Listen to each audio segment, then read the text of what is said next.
Olá, pessoal! Vamos conversar um pouquinho sobre a parte 3, então, de métodos contraceptivos, de planejamento familiar. Na verdade, o grande objetivo dessa aula é falar para vocês quais são as apresentações dos métodos hormonais que a gente tem, falar um pouquinho sobre as contraindicações dos métodos hormonais e a gente finaliza com os métodos cirúrgicos, que é basicamente a laqueadura e a vasectomia. Olha só que interessante. Na verdade, o que vocês precisam saber para a prova, para poder entender as contraindicações, é quais são as formas de apresentação que a gente tem dos métodos hormonais. E também você tem que saber assim, ó, o que tem e o que não tem estrogênio. Lembra que tudo tem progestogênio. Não existe nenhum método hormonal que não tenha progestogênio. Até porque progestogênio, a progesterona é o que funciona. É ela que bloqueia o pico de LH. Se não tiver progesterona, não existe método contraceptivo. Não vai ter efeito nenhum. Então, tudo tem progesterona. Mas alguns têm também estrogênio e outros são só progesterona isolada. Gente, não esquece. Anticoncepcional combinado oral, o nome já diz, é combinado. Então, tem os dois. Tem estrogênio e tem progesterona. É o mais comum, o mais utilizado. Aí tem o injetável mensal, que também tem os dois. Tem estrogênio e tem progesterona. Tem o injetável trimestral, que é somente progesterona. Lembra, o injetável trimestral, ele é medroxiprogesterona de depósito. Então, na verdade, a paciente vai fazer de 90 em 90 dias somente progesterona. Tá em amarelo aqui, ó, diferente justamente para frisar que é só progesterona. A pílula de progestogênio isolado, o nome já diz, é progestogênio isolado, é só progesterona. E o implante subdérmico, na verdade, é aquele material que se coloca embaixo da pele e ele tem uma progesterona sintética que vai sendo absorvida, vai sendo liberada e absorvida pelo organismo aos poucos. O implante subdérmico, na verdade, é somente de progesterona também. Aí tem o adesivo transdérmico, que é um PET que a paciente vai colar sobre a pele, que tem as duas coisas, tem estrogênio e tem progesterona. E tem o anel vaginal, que é o mais recente de todos, que é, na verdade, um anelzinho que é feito de um polímero sintético e é medicado com estrogênio e com progesterona. Também tem as duas coisas. Então tem que lembrar que o que não tem estrogênio é o injetável trimestral, a pílula de progestogênio isolado e o implante subdérmico. Ponto final. Galera, olha só como fica fácil. Para você entender as contraindicações dos métodos hormonais, assim, tem que saber quais são as contraindicações para o estrogênio. Esse é o pulo do gato. Na verdade, o que acontece? Tudo tem progesterona, não tem como fugir dela. Mas alguns não têm o estrogênio. Então, o que você precisa saber? Você precisa saber quais são as contraindicações do estrogênio. Olha como fica fácil. A gente sabe que o estrogênio, comprovadamente, aumenta o risco tromboembólico. Isso é fato. Lembra que o estrogênio ele tem um risco tromboembólico muito maior do que qualquer progesterona. Então, assim, o estrogênio ele está associado com realmente um estado de hipercoagulabilidade e realmente, se a paciente tem algum tipo de risco de fenômenos tromboembólicos, ela não deve usar métodos com estrogênio. O estrogênio aumenta a tensão arterial e aumenta o risco cardiovascular. Aumenta a pressão, não adianta, e aumenta o risco cardiovascular. Isso é fato. Aumenta risco de AVC e aumenta risco de câncer de mama. Tudo isso é fato e todo mundo, não é novidade, né? Todo mundo sabe que realmente o estrogênio tem esses efeitos, especialmente o risco tromboembólico. Então, olha só, a gente tem aí aquelas famosas contraindicações ao uso dos métodos hormonais e você só precisa raciocinar o que tem e o que não tem estrogênio. Então pensa assim, ó, uma hipertensa. Qual é o problema da hipertensa? Mesmo que ela esteja compensada. Bom, se ela é hipertensa, não é legal que ela use estrogênio, porque estrogênio aumenta a pressão arterial e aumenta o risco cardiovascular. Então, hipertensas não podem usar métodos que contenham estrogênio. Elas só podem usar métodos de progestogênio. Então, está liberado para ela o implante, a pílula de progestogênio isolada e o injetável trimestral. O que tem estrogênio, ela não pode. Diabética, já com diagnóstico há 20 anos ou mais, ou ainda, se ela tem vasculopatia diagnosticada, não pode usar estrogênio. Certo? Então, diabetes mellitus há 20 anos ou mais, ou se for menos de 20 anos, mas ela já tem vasculopatia, tira o estrogênio. Não pode usar método com estrogênio. Só pode métodos de progestogênio. Isso aqui, galera, é filé de prova. Ó. História de fenômenos tromboembólicos. Eles adoram esse tipo de questão. Eles botam lá a questãozinha sempre daquela paciente que teve uma história de trombose venosa profunda. E eles adoram no puerpério. Eles dizem assim, no puerpério ela teve uma trombose venosa profunda. Ou fez uma cirurgia de grande porte e teve um evento tromboembólico por causa disso. Cara, essa mulher não pode usar estrogênio, porque ela é uma paciente de risco. Ok? Então, assim, ó, história prévia de fenômenos tromboembólicos, não pode usar estrogênio. Métodos somente de progesterona estão liberados. Então, pílula de progestogênio oral isolado, implante e o injetável trimestral, tranquilo, ela pode usar sem problema nenhum. Fechou? Beleza? Não esquece, varizes não contraindica estrogênio. Às vezes as pessoas confundem isso, né? Confundem história de trombose com varizes. Não, uma coisa é uma coisa, outra coisa é outra coisa. Trombose não pode. Varizes, só o fato dela ter varizes ali nas pernas não tem problema nenhum. Não tem problema. Pode usar estrogênio, não é contraindicação. Ah, mas eu lembro que um professor uma vez falou que se ela tem varizes... Não, esquece, cara. Não é científico. Realmente tem gente que acredita nisso na prática e tal, mas, cara, não é científico. A gente tem que agir cientificamente de acordo com a evidência científica que a gente tem. E não existe evidência científica de que varizes sejam contraindicação para usar estrogênio. Ok? Trombofilia. Olha só, se ela tem uma trombofilia hereditária diagnosticada, como mutação congênita no fator 5 de Leiden, deficiência de proteína C, proteína S, uma deficiência de antitrombina 3, tudo isso é trombofilia, cara. Trombofilia não pode usar estrogênio, ok? Pode usar pílula só de progesterona? Pode. Pode usar injetável trimestral? Pode. Pode usar implante? Pode. Pode usar DIU? Ótimo, maravilhoso. Pode também. Agora, não pode usar métodos com estrogênio. Isso aqui também é filé de prova. Eles adoram perguntar sobre o tabagismo. Mulher de 35 anos ou mais que fuma, corta o estrogênio. Não pode mais usar estrogênio. Ah, Jader, mas assim, ó, ela sempre usou aquela pílula, ela tá bem adaptada com aquela pílula. Puxa vida, ela pode ter risco de engravidar se a gente trocar de método.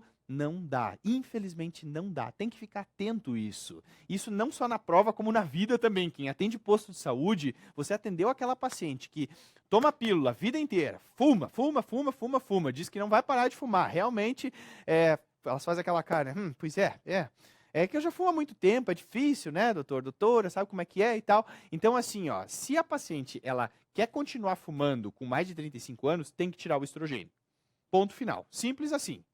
Ah, mas então quer dizer que ela pode tomar uma pílula só de progesterona? Claro que pode. Injetável trimestral? Claro que pode. Implante? Claro que pode. DIU? Maravilhoso, DIU. Então, assim, ó, pode, não tem problema nenhum.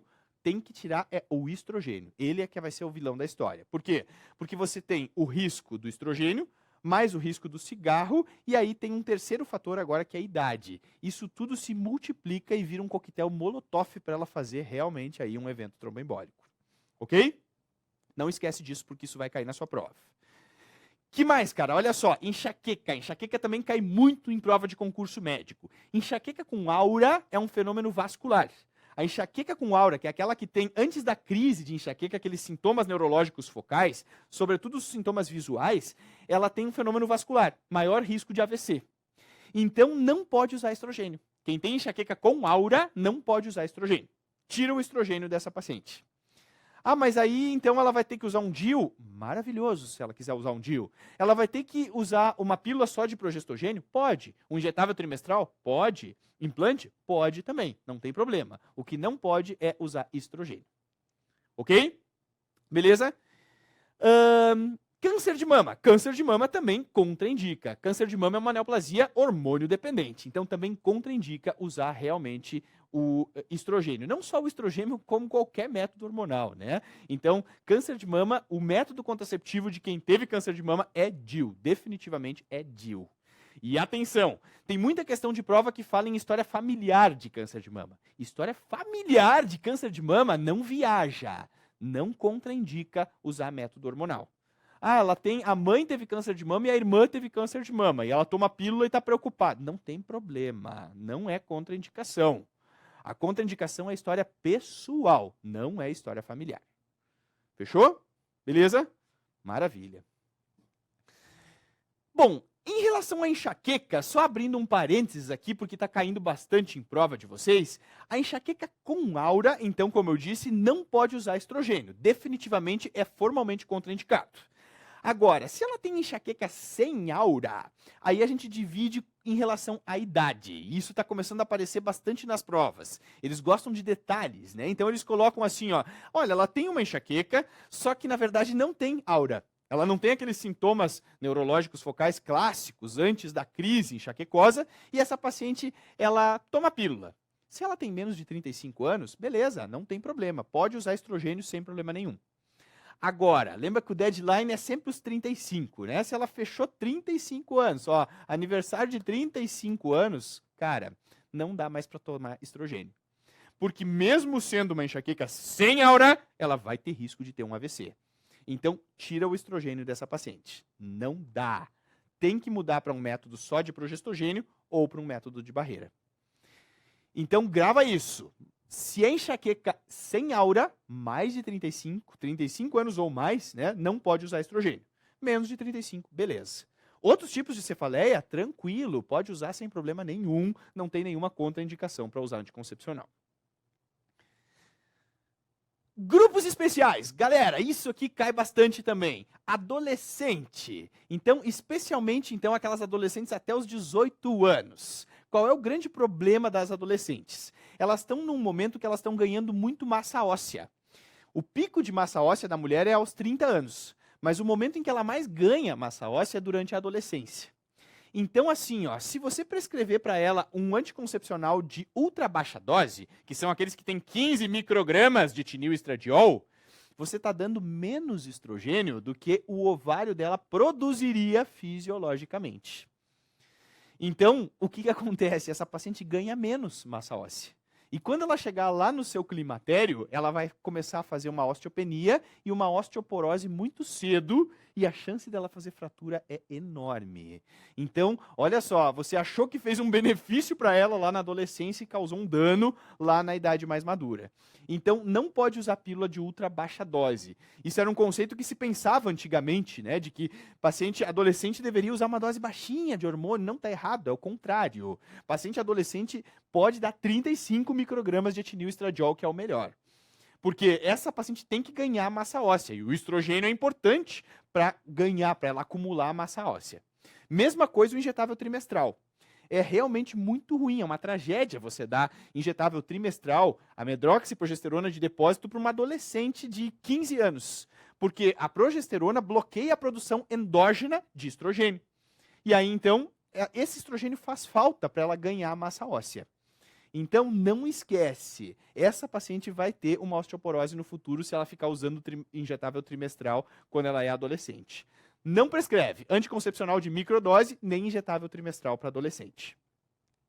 Outra coisa que tem que lembrar, que às vezes aparece nas questões, é que as obesas com 90 quilos ou mais, elas têm uma diminuição da absorção transdérmica do adesivo. Então também não é um método, o adesivo transdérmico, ele não deve ser indicado para quem tem mais de 90 quilos. Porque você cola lá sobre a pele, ela vai absorver, tem aquele panículo adiposo e realmente diminui a absorção do hormônio e vai fazer com que ela tenha uma chance de engravidar. O método, o índice de Pearl vai ficar acima de 1 aí nesse caso. E para a gente finalizar, as laqueaduras e vasectomias, tão populares no Brasil, né? O que é que eu preciso saber sobre a laqueadura e a vasectomia? Gente, é a esterilização cirúrgica definitiva. Índice de Pearl 0,2, olha só, bem baixo. O que você precisa saber para a prova? Só a lei. Nada além da lei. Então, assim, ó, o que eles perguntam sobre vasectomia e laqueadura? Quem é que pode fazer vasectomia e laqueadura no Brasil? Homens e mulheres com 25 anos ou mais. Jader, mas pode ter 25 anos ou mais e não ter filho e querer fazer vasectomia ou laqueadura? Pode. E isso é legal? É legal, não tem problema. Se uma pessoa que tem 27 anos, não teve filhos, nunca teve filhos e diz assim, ó, eu quero fazer uma vasectomia, ele tem direito. Eu quero fazer uma laqueadura, ela tem direito. Antes de 25 anos, quando que tem direito? Tem que ter pelo menos 2 filhos vivos, certo? O consentimento informado tem que ser assinado com 60 dias de antecedência. Então, assim, ó, a mulher fez o consentimento informado, assinou o consentimento informado. Ela só pode ser submetida à laqueadura 60 dias depois. O homem também só pode ser submetido à vasectomia 60 dias depois. Tem que respeitar esse prazo, porque a lei considera que eles podem se arrepender durante esse período, então tem que esperar 60 dias. E não esquece, não pode fazer laqueadura na cesárea. Ah, mas eu me lembro que eu vi uma vez fazerem e tal, não sei o quê. Só pode fazer laqueadura na cesárea se houver comprovada necessidade em sucessivas cesáreas anteriores. Ela fez tanta cesárea que o útero ficou tão fininho, ficou um papelzinho assim, que tem risco de romper. Aí você pode fazer porque existe comprovada necessidade por risco de ruptura uterina. Aí você escreve no prontuário que foi feita a laqueadura porque tinha comprovada necessidade por sucessivas cesarianas anteriores. Risco de ruptura uterina. Geralmente tem que ter pelo menos 2 cesáreas prévias para justificar isso. Agora, aquela história de uma mulher que teve aí 7 filhos e aí está grávida do 8º e ela chega no centro obstétrico implorando por uma cesariana para fazer laqueadura durante a cesariana. Não pode, gente. Não é por maldade. Infelizmente, não é por maldade. Particularmente, aquilo que eu sempre digo, eu adoraria poder fazer uma laqueadura nessa paciente. Eu acho que a gente iria contribuir muito socialmente se a gente pudesse fazer. Mas, infelizmente, se a gente fizer, nós vamos estar fazendo uma coisa contra a lei. A gente vai estar fora da lei e a gente pode, quem só vai sofrer um processo depois, vai ser realmente o médico. Então, não dá para a gente fazer coisas fora da lei. Certo? Em cesárea, então, a regra é não pode. Definitivamente, no Brasil, não pode. Beleza, gente? Então o grande objetivo era mostrar para vocês o que tem de métodos contraceptivos, qual é o raciocínio que vocês têm que ter e o que é que vocês têm que responder na prova de vocês. Um grande abraço e um excelente estudo a todos.